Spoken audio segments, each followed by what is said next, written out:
जो आपने मुद्दे गिनाए उससे तो यही समझ में आता है कि एक जो फेवरेबल माहौल ईरान में वहाँ की जो इस्लामिक रिजिम है उसके खिलाफ बना था।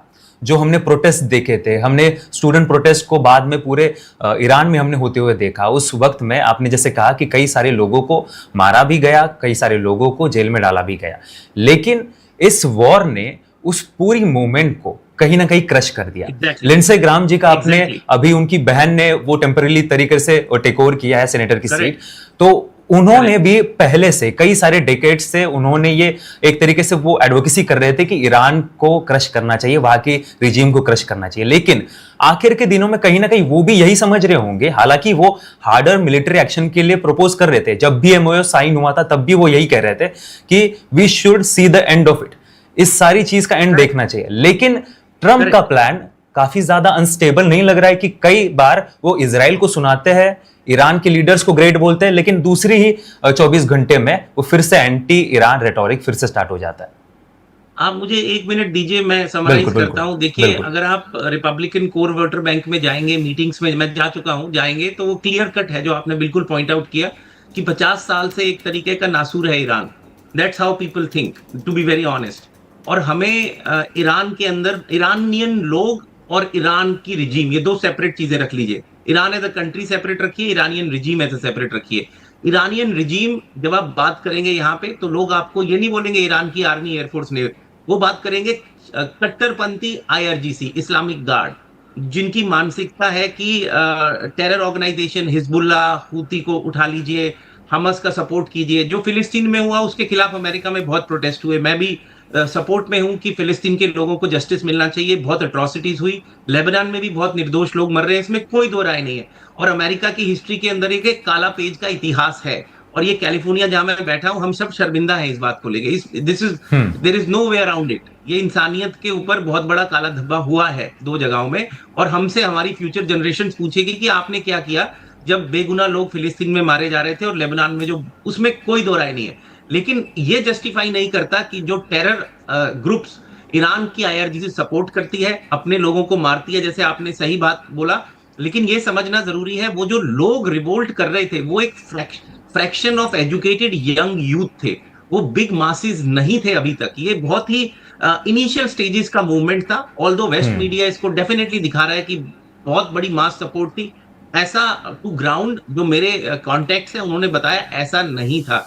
ये कॉलेज के स्टूडेंट्स थे। उससे पहले आपने बुर्का के ऊपर आपने देखा लड़कियों का जो रिवोल्ट हुआ था, तो कहीं ना कहीं वो फ्रीडम के फाइट कर रहे थे।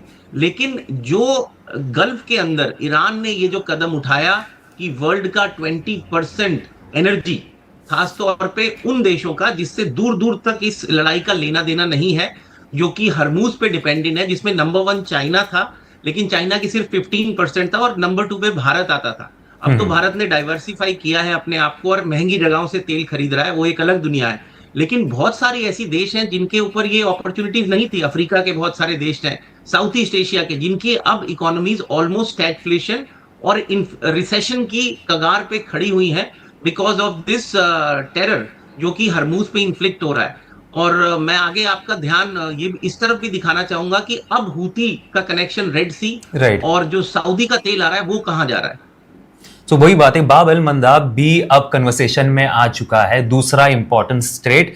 मैं कोचर सर आपसे यही पूछना चाहूंगा कि इससे पहले तक ईरान वर्सेस यूएस, इजराइल का उसमें शामिल होना, लेकिन जो peace in the Middle East, मुझे अभी भी वो ट्रू सोशल का उनका पोस्ट याद है ट्रम्प जी का, उसमें उन्होंने कहा था कि this will be a new dawn for peace in the Middle East. तो क्या अब वो peace in the Middle East से जाकर ये वॉर स्पाइरल आउट हो रहा है? कई सारे सऊदी अरेबिया, यूएई, वहां के बहरीन वगैरह, जॉर्डन, हर जगह से सारे देशों को कहीं ना कहीं वो ये पछता रहे होंगे कि क्या यूएस और इजराइल ने क्यों ये मिलिट्री एक्शन स्टार्ट किया फरवरी।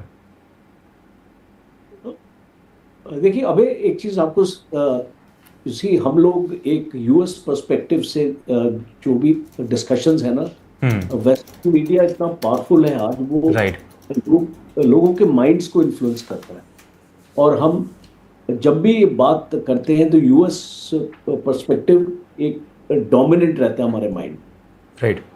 बिकॉज हमको 7 अक्टूबर का याद दिलाया जाता है, बिकॉज 7 अक्टूबर को जो हुआ और जिस तरीके से हमास ने इतने सारे लोगों को मारा, वो तो इट्स पार्ट ऑफ हिस्ट्री। और जो भी इजराइल ने किया उसके बाद, तो वो उसका रिवेंज ही था। राइट। वो इसको रिवेंज को किस हद तक ले गए, that's a different discussion by itself. तो इसको मेरा ये मानना है, देखिए इसको ईरान और यूएस के बीच में बातचीत आपकी चल रही थी। इसको पहले भी अगर आप इसको पिछले साल भी 12 दिन की लड़ाई देखें, वो लड़ाई इसको किसने शुरू करी और किसने खत्म करी। सिमिलरली इसको इस बार भी अगर आप देखिए, ये लड़ाई किसने शुरू करी और किसने खत्म करी।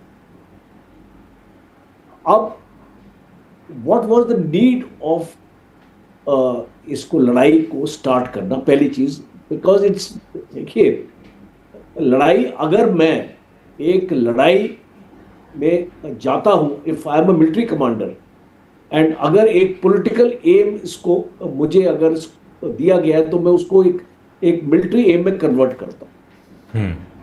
और वो उसको मिलिट्री एम में ऐसे मैं उसको कन्वर्ट करता हूं कि मुझे एक एंड स्टेट नजर आना चाहिए। बिकॉज अगर मैं एक अच्छा मिलिट्री कमांडर हूं, अपने पॉलिटिकल बॉस का जो, अगर उसने मुझे अपना पॉलिटिकल एम दिया और मैं उसको कन्वर्ट करता हूं मिलिट्री एम, तो मुझे अपने पॉलिटिकल बॉस को बताना भी चाहिए कि इसका एंड स्टेट मैं इसको कहां तक लेके जाऊंगा, और क्या मैं इसको एंड स्टेट, क्या मैं इसको हासिल कर पाऊंगा।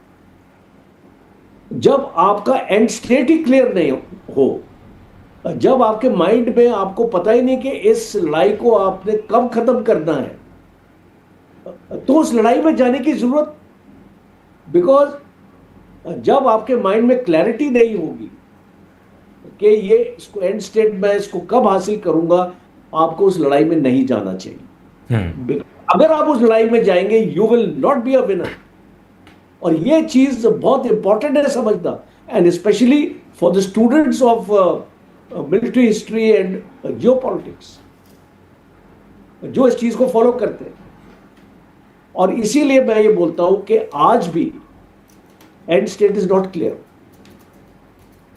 क्या आप इसको, ईरान को इसको तबाह करने की एक पोजीशन में है? क्या आपके पास लॉजिस्टिक स्टेमिना है इस लड़ाई को यूक्रेन और रशिया की लड़ाई की तरफ इसको लड़ने के लिए? नहीं, बिकॉज ना तो अमेरिका के पास है और ना तो ईरान के पास है।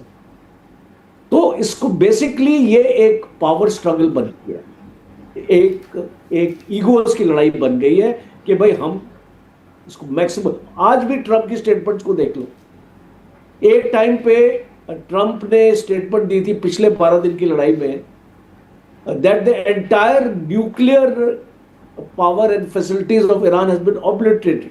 यस। और उसको पेंटागन ने उसको नकारा कर दिया, इसीलिए इतने सारे लोगों को इसको रिजाइन करना पड़ा, उसको छोड़ दिया उन लोगों ने।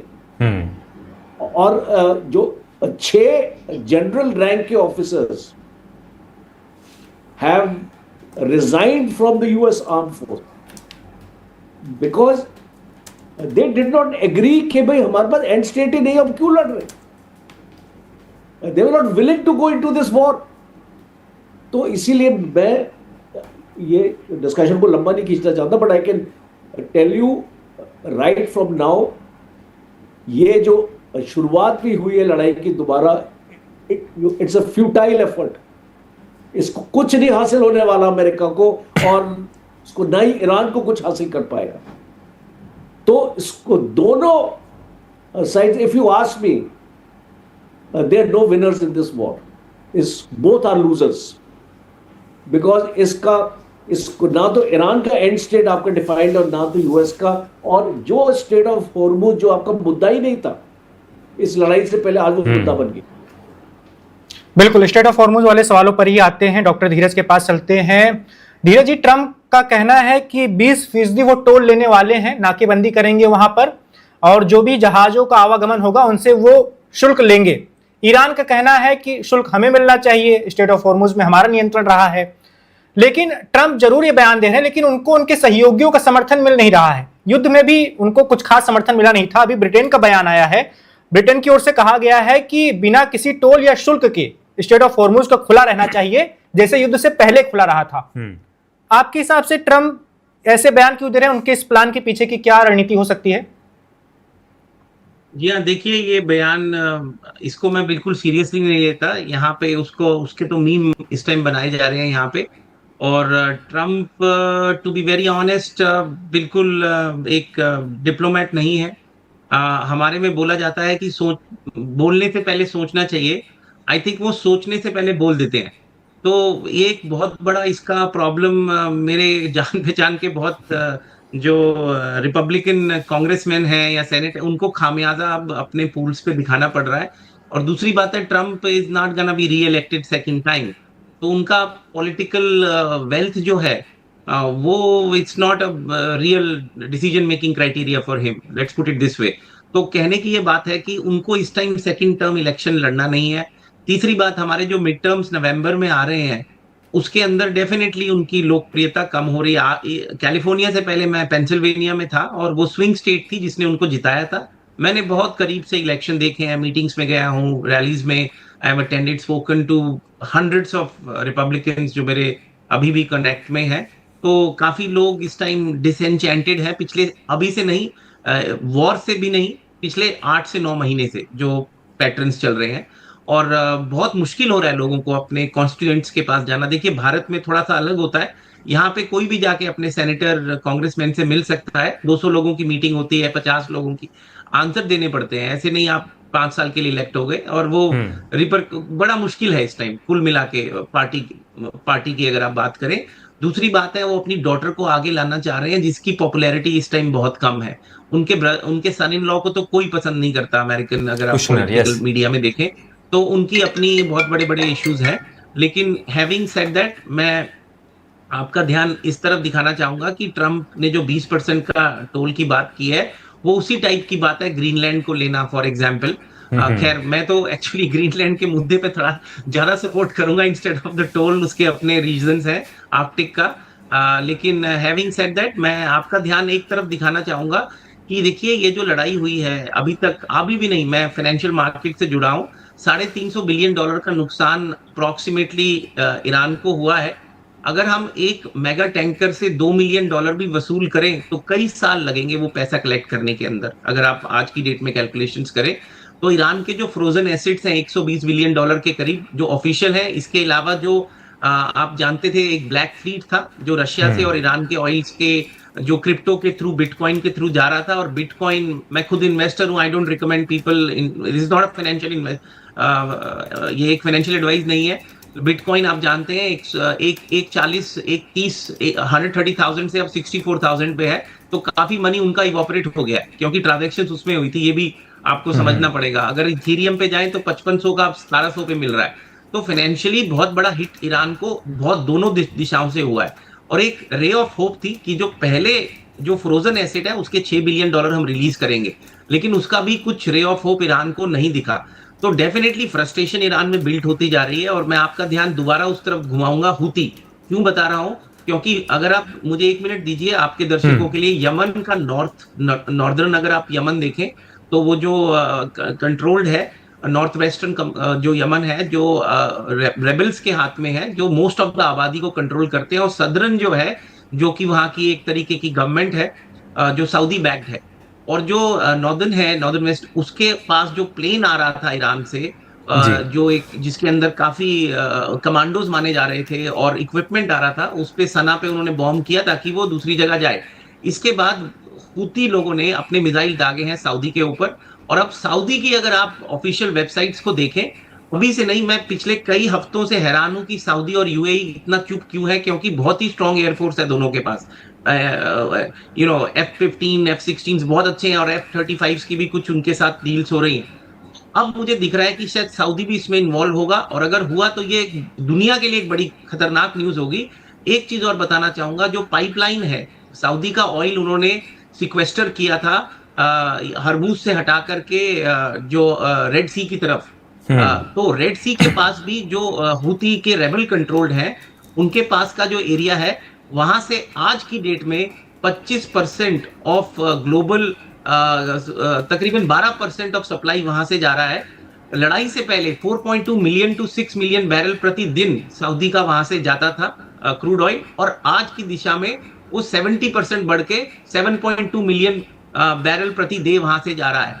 तो सऊदी की जो एनर्जी है, अगर वो चोक हो गई तो पूरे विश्व को 25% का एक ड्रॉप दिखेगा।